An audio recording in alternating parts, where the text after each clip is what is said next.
जहां गिलहरियों को दाना चुगाया जाता था,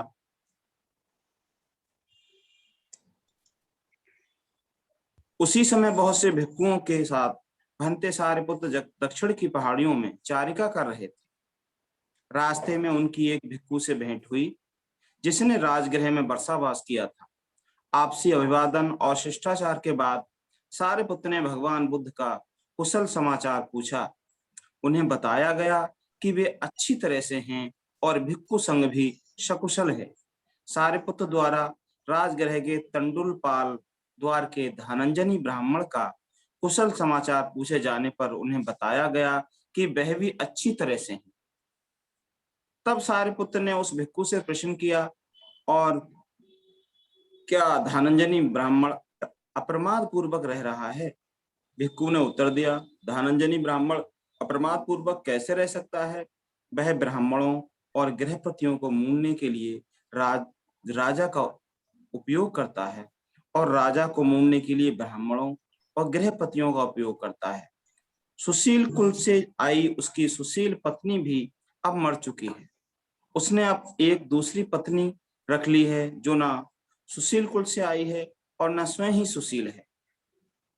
भंते सारिपुत्र बोले, धनंजनी की प्रमाद के बारे में ये तो सचमुच बुरा समाचार, बहुत बुरा समाचार सुनने को मिला।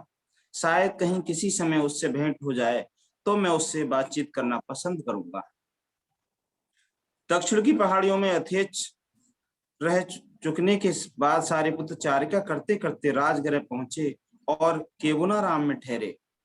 दूसरे दिन प्रातःकाल चीवर पहन और पात्र हाथ में ले सारिपुत्र भिक्षाटन के लिए राजगृह में गए। उस समय धनंजनी ब्राह्मण नगर से बाहर अपनी गायों का दूहा जाना देख रहा था। भिक्षाटन के पश्चात भोजन कर चुकने के बाद सारिपुत्र ने उस ब्राह्मण को ढूंढ लिया। सारिपुत्र को आता देख वह ब्राह्मण उन्हें मिलने के लिए आया और बोला कि भोजन से पूर्व ये दूध पीने का समय है। ब्राह्मण, नहीं, मैंने आज का भोजन कर लिया है और अब मध्याह्न के समय एक वृक्ष की छाया के नीचे विश्राम करूंगा। मुझे मिलने के लिए आप वहां आना। धनंजनी ने स्वीकार किया और स्वयं खाना खा चुकने के बाद सारिपुत्र के पास आया और अभिवादन करके बैठ गया। सारिपुत्र ने ही बातचीत आरंभ की। धनंजनी, क्या मैं विश्वास करूं कि तुम में अप्रमाद, जिज्ञासा और सदाचरण है? ऐसा कैसे हो सकता है जब अपनी खाने पीने की चिंता करने के अतिरिक्त मुझे अपने माता पिता, पत्नी और परिवार, दास और सेवकों का भरण पोषण करना पड़ता है, अपने परिचितों, मित्रों, रिश्तेदारों और अतिथियों का आतिथ्य करना पड़ता है, अपने मृत पितरों का श्राद्ध भी करना पड़ता है, देवताओं को भी बलि देनी पड़ती है और राजा को भी कर चुकाना पड़ता है। धनंजनी, तुम क्या सोचते हो?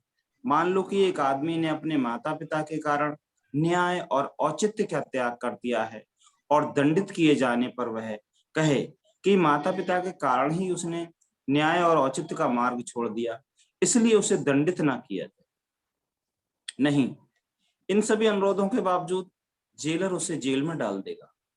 क्या इससे उसे कोई लाभ होगा?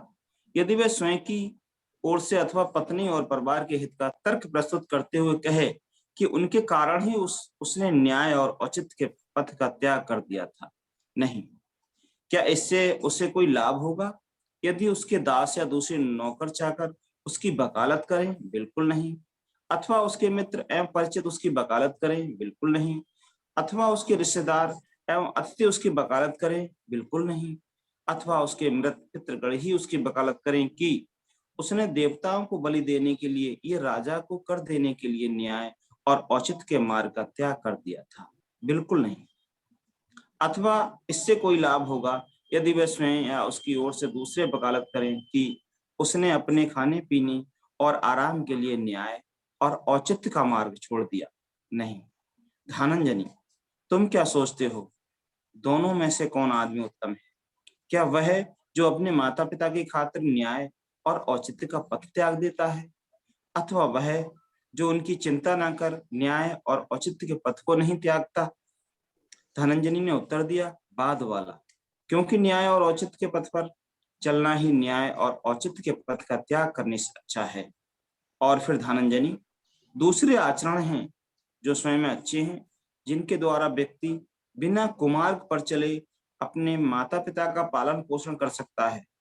तो क्या स्त्री, परिवार और सभी दूसरों के संबंध में यही बात लागू नहीं होती? सारिपुत्र, यही लागू होती है। तब पूजनीय सारिपुत्र के कथन से प्रसन्न हो धनंजय ब्राह्मण ने उन्हें धन्यवाद दिया और उठकर अपने मार्ग पर चल दिए। प्रचार